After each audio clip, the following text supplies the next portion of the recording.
সুম্মা দামা, এরপর আমি এই পানিকে রক্তে পরিণত করলাম, সুম্মা মুসগা, রক্ত থেকে আমি আল্লাহ তাআলা জমাট রক্ত বানায় দিলাম, সুম্মা ইসামা, এরপরে কঙ্কাল বানাইলাম, ওয়াকাসাউতু আলাইহি লাহমা, কঙ্কালের উপরে আমি আল্লাহ গোশতের আবরণ চড়ায় দিলাম। 120 দিন যখন পূর্ণ হয়ে গেল মায়ের পেটে, নাফাখতু ফীহি মিন আরওয়াহি, আমি আল্লাহর কাছে বহু রূহ ছিল, বহু হুকুম ছিল, সেখান থেকে একটা রূহ, একটা হুকুম আমি তোমার দেহের ভিতরে ঢুকিয়ে দিলাম।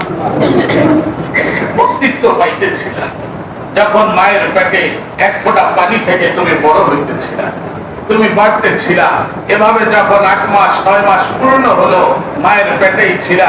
হিনামা তাম্মাত মুদ্দাতু আশহুরি, রব বলে, হাদিসে কুদসি বলে, যখন তোমার বয়স পূর্ণ হয়ে গেল, এক ফেরেশতাকে আমি এখানে নিয়োগ দিলাম, এক ফোঁটা পানি মায়ের গর্ভে যাওয়ার সাথে সাথে ওয়াক্কালতু মাল আল মাওয়াক্কালিল মুআক্কালি বিল আরহাম, এক ফেরেশতাকে বললাম ওইখানে দাঁড়ায় থাকো, মান লজ্জায় স্থানে, এই পানি থেকে আমি আদম সন্তানকে সৃষ্টি করব, সৃষ্টির শ্রেষ্ঠত্ব হিসাবে তাকে আমি পৃথিবীতে পাঠাবো, সে যেন খসে না পড়ে, মায়ের পেট থেকে পড়ে না যায়, তাকে পূর্ণ অস্তিত্ব পর্যন্ত তুমি পাহারাদারি করো।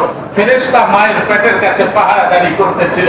9 মাস 10 দিন যখন পূর্ণ হয়ে গেল, ফেরেশতা আল্লাহর কাছে ওহী পাঠাইলো, আল্লাহ তাম্মাত মুদ্দাতু আশহুরি, পুরা হয়ে গেছে, পূর্ণাঙ্গতায় পৌঁছায় গেছে, কি করব?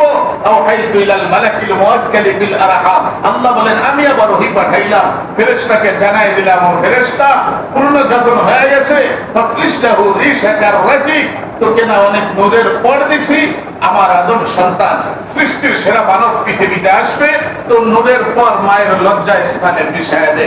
তো ফেরেশতা নূরের পরকে বিছায়া দিল।